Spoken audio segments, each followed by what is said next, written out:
Hi, I'm Bob Tabor with LearnVisualStudio.net. In this lesson, we'll continue learning some of the specifics of the XAML syntax in just a bit. But first, we need to examine how the XAML is used to lay out pages in the Grid app template. So as you can see, we're back into the Contoso Cookbook project, and what I want to do is look at the XAML that gives each page its distinctive appearance with that title area at the top and with the rows and the columns of information that are grouped together and so forth. So for example, if we take a look at this first page, the grouped items page.xaml, recall that that's the first page that loads whenever our application is run. If we look at the source for that file, and you can see that I've already done this, I've used the code outlining feature to roll up the various parts of this page. And what I want to do is just step through each of these major sections or major parts. And so you use the little plus and minus buttons next to these little code areas to roll them up, right? And then you can hover over the ellipsis and it'll show you all of the code that's behind this rolled up section between line 40 and 83, for example. All right? But at the very topmost level, you can see that we start off with something called the layout aware page, and you can see that it uses this word common. If we look down deeper, we can see that there's a namespace of common. Now this is a little bit different than what we would have seen in the previous video where we were looking at the XAML cheater's guide. This time it has a using statement with the name of a namespace, contosocookbook.common. And so this is much like how you might expect to see this defined in C#, where we're importing a namespace with the using statement. And this would be the topmost or the project level namespace, and then there's this other namespace called common. Now I just happen to know that these correspond with the folder names that have been added to the Grid app template. And if I were to drill down into the common folder, I would expect to see something called layout aware page. And in fact, I do see layout aware page right here. And this layout aware page, as you can see, it is derived from page. When we looked at our XAML cheater, it uses a page object, and inside that page object we define our layout grid and so forth. But here we're using a special version of page, a page that's been subclassed called layout aware page, and it has superpowers, okay? And essentially the superpowers are making it layout aware, and we'll talk about what that is in just a moment. But maybe at a higher level it'd be helpful to understand pages and how they relate to each other. So this diagram should help. So as you can see, a page sits inside of an idea called a frame. And this frame is an object that represents the viewable area of our application. The application loads pages into and out of the frame. The frame allows for pages to be swapped in and out and allows you to navigate between pages, and then it also keeps a history of which pages you've already navigated through. So that's how we were able to go from the group items page.xaml, and then we clicked into the group detail page, and then if you click one of the items on the group detail page, you go to the item detail page, and then there's always this little arrow button. It was the back button. I can keep clicking the back, and what it will do is navigate back through our history and bring us back to the first page that we launched in our application. Also, the page has events that fire whenever it's being navigated to or navigated away from. So we as programmers can write code at those important events. And if you remember from the XAML cheater, when we wrote code, we wrote it on this on navigated to event. So this says, hey, we've navigated to this page. Okay, wait a second, let me write some code here to do something before the user even gets an opportunity to interact with the application. That's what the on navigated to event does for us, all right? So a layout aware page derives from page. It's a subclass of the page class, and it's been enhanced to include functionality that listens for changes to the layout of the app. And there's two key situations when it springs into action. The first is when the user goes from full screen mode to snapped mode or vice versa. At that point, the layout aware page is notified. Do you remember in the first video when I ran the finished version of the Contoso cookbook, and we saw along the left-hand side of the screen a modified version of the Contoso cookbook that was oriented everything in a vertical fashion as opposed to big tiles that were laid out in a horizontal fashion. So the layout aware page is notified of the snapped state of the application, and so that it can make and accommodate a different layout, okay? And then secondly, whenever the user is on a tablet and that tablet's orientation changes from portrait to landscape or vice versa, okay? In these cases, it notifies the layout aware page, which can activate a different layout for the data for that given page. In both of these cases, it allows us, the programmers, to redefine the layout for the app to accommodate this new change in screen real estate in the size or the orientation or what have you. And I'll talk about that in just a moment. But it has something to do with, we scroll all the way down here, this visual state manager, and we'll get to that again in just a second. But the layout aware page also has, if you look throughout its body, it has some other things too in these rolled up areas, all right? And one of them is called navigation support, visual state switching, process lifetime management. It also has something called a default view model.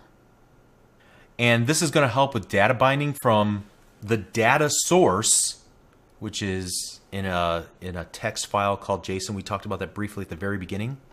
And it allows us to then bind that data to whatever we see in the user interface in these XAML page elements. And we'll see that manifested in just a couple lessons from now, so stay tuned for that. So when you think of a layout aware page, think of a page in the app that's smart enough to know how much is viewable by the user based on the snapped state of the app, the orientation of the device, and the screen resolution, and then report that back to the programmers, to us, so that we can make decisions about how best to render the content based on the dimensions that we have available now, okay?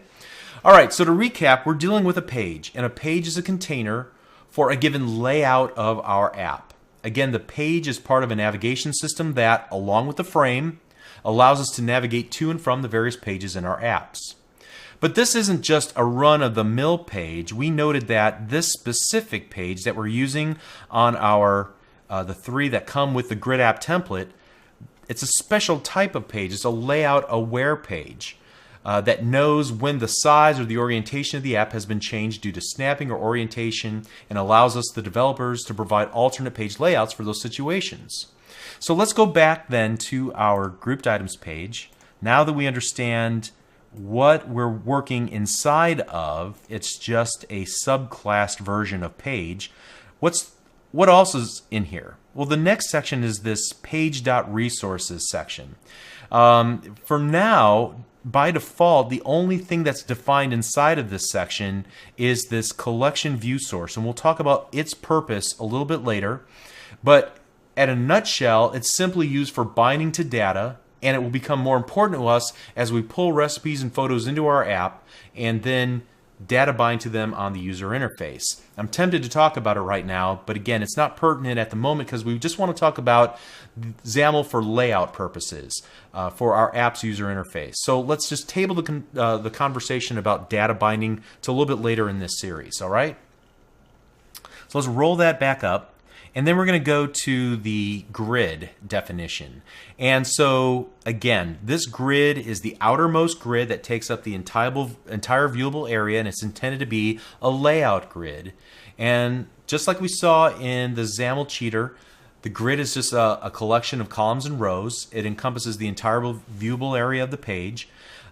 We could define both columns and rows, but in this case, all it does is define two rows. A row that's 140 pixels tall, and then the second row that uses the remaining vertical space. After that, inside of that layout grid, we see a grid view and a list view, as well as another grid. Let's start with this grid at the bottom.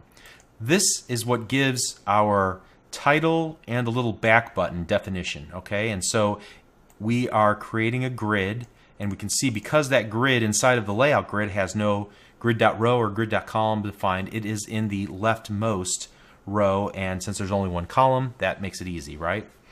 But inside of that grid, there are two column definitions created. One that will be used for the button that has a little arrow inside of it, okay? And then in the other column, there's a text block with the name of our app. And we can see that there's this binding syntax. We'll come back to this in just a moment, called app name. And if you remember a couple of lessons ago in the app.xaml, we changed app name from Contoso's cookbook, all one word, and we put a space in between it. And so we're going to have to learn a little bit about that syntax that's being used here. Whoops, where am I? There we go. How does it use this static resource and this other binding syntax, right? We'll get to that in a little bit. But that's the use of this grid. And now we have two other grids. There's a grid view and a list view. Now only one of these will be displayed at a given time, depending on whether the app is in a snapped state or not. Again, we're going to talk about snapping in lesson much later in the series, like lesson 15 or so, or thereabouts. But in a nutshell, the layout-aware page knows the current snap state. Then it communicates that to the Visual State Manager. And if we look at the Visual State Manager, it defines a series of visual states for our app. So for example, a full screen landscape, full screen portrait, the filled, which is kind of the larger portion of the snap state, or the snapped version, which is the smaller portion of the snap state, as we saw it in that small left-hand column. Now specifically, if we look at the sections near the bottom, we can see that whenever the app goes into a snap state, the layout-aware page will make this visual state active. And so there will be a number of actions that need to occur, and this defines the actions that have to happen. In this case, it will make the item list view visible and the item grid view collapsed. All right, so item list view, I'm sorry, will be visible, and then the item grid view will be collapsed. And so what that'll basically say is, take the grid view and all the definition that we see here and collapse it, hide it. But this list view, show it. By default, it's set to collapsed. We don't see it right now in the Visual Designer, and we won't see it until we go into a snap state. Okay? At which point these actions are fired off and this visibility property is set to collapsed for the grid, and then visible for the list view. So for now, let's just focus. Let's close this up. We're going to focus on this grid view, since this is what we see as we run the application in its kind of default mode. Now from a layout perspective, there are a few attributes of the grid view that are important. Actually, these two attributes are important. Notice that we don't see grid.row equal to 1 like we would expect to see, because it kind of appears to be in the first row, or row 1 rather, the second row. Instead, we're saying take up the entire row span of both rows, but set the padding 116 from the left-hand side, 137 from the top, and that setting is pushing the grid view down on the page to make it appear as though it is beneath the first row, which contains our navigation elements. All right? And then it sets a 40 and 46 for the right and bottom respectively. And so you might be wondering, well, what exactly is a grid view? Well, a grid view is a special kind of control that is both layout aware and data aware. And so the data portion of this is the important part. As you can see, it's serving a couple of purposes. It allows us to bind to a hierarchy of data. You have a grouping of items and then the individual items that are grouped into that group, okay? And so that's accomplished through these properties, the item source and the item template. And before we get into the specifics of what's being bound to and how it's being bound, let's spend a little bit of time talking about the binding syntax that we see all over this project. We constantly are seeing something being bound to something, right? Static resource, binding, static resource, binding, static resource. Okay, what does all that mean? Well, basically these curly braces and the information inside define binding expressions. And there are three or four main kinds of binding expressions that you're going to see. The first type is binding to dynamic data. In other words, to make a connection between some collection of data and connecting that to where it will be displayed in the elements on the page. So in this case, we're binding to dynamic data, the Contoso cookbook data that's saved in a file and retrieved at runtime, and then dynamically data bound to the items and groupings of our grid view. And secondly, there's a variation on dynamic binding. Instead of binding a control to external data, you bind a control to values of a second control. So for example, take a look at this code on screen. You can bind a text block control to a slider control. So as the slider value changes, the text block's text value will change to reflect the slider's current setting. Okay, and so off camera, what I did was I went ahead and implemented the code we saw on the slide into our XAML cheater application so you can see it in action. And so at the very bottom of the stack panel we were working with the buttons, I added the slider and the text block, and let's just watch this as it works.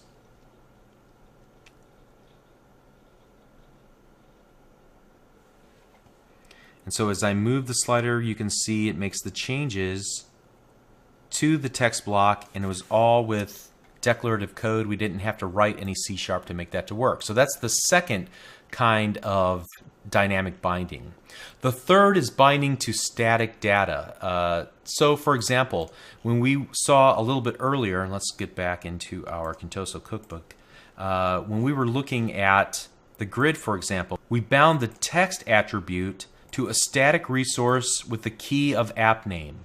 And when we look at that key, it's defined in a series of resource dictionaries, and its key is app name. And so whatever the value it is statically bound into the header for our page. And so then the fourth binding is to styles and templates. And you can think of styles like cascading style sheets in a sense. In CSS, you create a name style to change the font face, the size, the color, the background, and so on. Well, the same is true here. You define a style once, and then you apply that style whenever you need it. So that's the notion of a style, and we can see it in use, for example, here, where we are using the page header text style. And if we wanted to see this in action, what we can do is actually go to the miscellaneous category once we have our mouse cursor inside of a given control. And we can go down to the property that's being bound to. You can see it's bound because it has a green box around the property value. And I'm going to just click the little green box off to the right hand side and select Go to Source. And this will open up another file that contains the styles and templates for our application. Now in this case, you can see that it opens up something in the common folder called standardstyles.xaml. This standard styles is referenced here within the merged dictionaries collection of our app.xaml. It's pulling that in. So what I'd recommend is if you ever wanted to create your own styles, don't modify this standardstyles.xaml. Simply copy this, create a copy of it, and paste it below it, and then create that file name in your common directory, and then add your new styles to that, okay? But that's a short aside.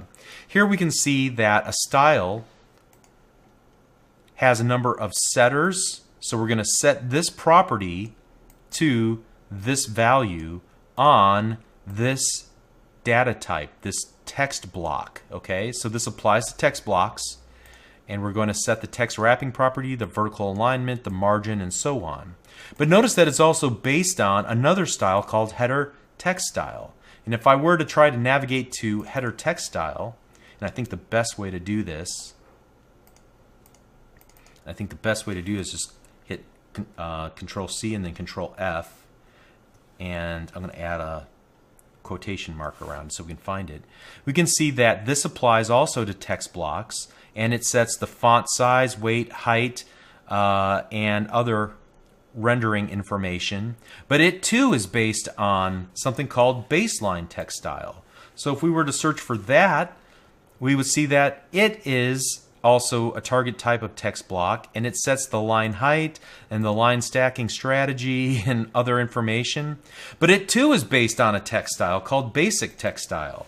And so if we search for that, we can see that it sets the foreground, font size family, text trimming. So all these styles are just layered on top of each other, and so you can reuse definitions of styles in styles, which use those as definitions of styles, and so on until you get back to what we were originally looking for, which was the header. So I'm just going to use this back arrow to keep navigating back till we get to the header text style. Great. So styles allow you to set attributes of a given object or class or a target type. In this case, a text block.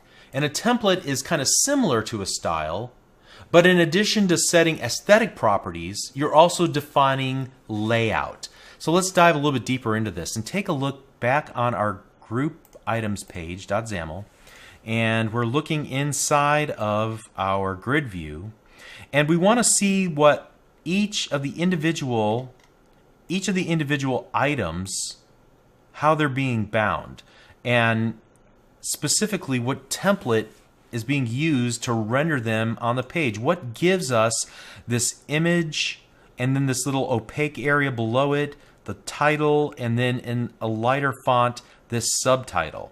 Well, that's all defined in this item template. And notice it's a static resource that we're binding to. And so here again, if I want to see the definition for this, I'm going to find the item template in the miscellaneous area in the properties window for the given item, in this case a grid view. And I'm going to click the little green button to the right side and click Go to Source. And now we're looking at the standard 250 by 250 item template. So I can bring it up into view, and we're isolated just on one item. And here you can see that each of the little items, each of the little what will ultimately become recipe items, are grids. It's a grid. And it has an image that it's binding to. So this will be data that will be poked into the source property for the image control. And then below it, or at the very bottom, there will be the stack panel. And the stack panel will have this list view item overlay background theme brush. I would expect the opacity to be like 30% or 50% so that we can see through it, right? And then there is a text block that will contain the title. And notice that it has, again, styles that itself are that it's referencing, and then the subtitle below it. And we can adjust, for example, the height of this opaque panel by changing this from like 60 to 30, and we can see it makes that opaque panel a little bit smaller. I'm going to set it back to 60. And so we notice that we've been doing a lot of work inside of the standard styles.xaml. Just to be clear, styles and templates could be defined inside of the page itself. So back here on the grouped items page, you can define them in a little area here at the top with page.resources. However, that would only make the styles available in that single page. The preferred way to do it is to devote one or more external files for this purpose. Each resource has its own name or key, as well as the XAML definition, like we saw on that standard styles.xaml. And then when compiled, the Windows XAML parser will replace the default attribute values of one or more XAML elements with those that are associated with the static resource's binding name. All right, so it all comes together at compilation time. And just to be clear here, this resource dictionary section, these resource dictionaries are just a dictionary collection of resources. And a resource in this context is either a style or a template definition or some text or some setting, something that we will need later on and reference throughout the application potentially many times. So just to kind of recap this, let's go back to the grouped items page and focus on these two lines of code. And basically what we're saying here is that we want to take data from a static resource called grouped items view source. And we're going to bind to it so that each item that's in that source will be rendered using this standard 250 by 250 item template. Now you might be wondering, hey, where's this grouped items view source defined? Well, that's back up here in the page resources. If we look at the collection view source, that's the name of this collection view source. And if we read this little header, it'll give us a clue. Collection of grouped items displayed by this page. Bound to a subset of the complete list, and we'll look at what that means a little bit later. But essentially what we're going to do here is retrieve from the default view model defined on the layout aware page something called groups. And we can see here an attribute called data context. It's binding to this default view model. If we look at the code behind the C# version of our grouped items page, we'll see in the very few lines of code that it has a default view model keyed into this term groups that has the sample data groups that's pulling from something called sample data source that we'll get to. So we're saying grab data, put it in this little container, this default view model, and specifically put it in a container, a subcontainer called groups. Then on the other side,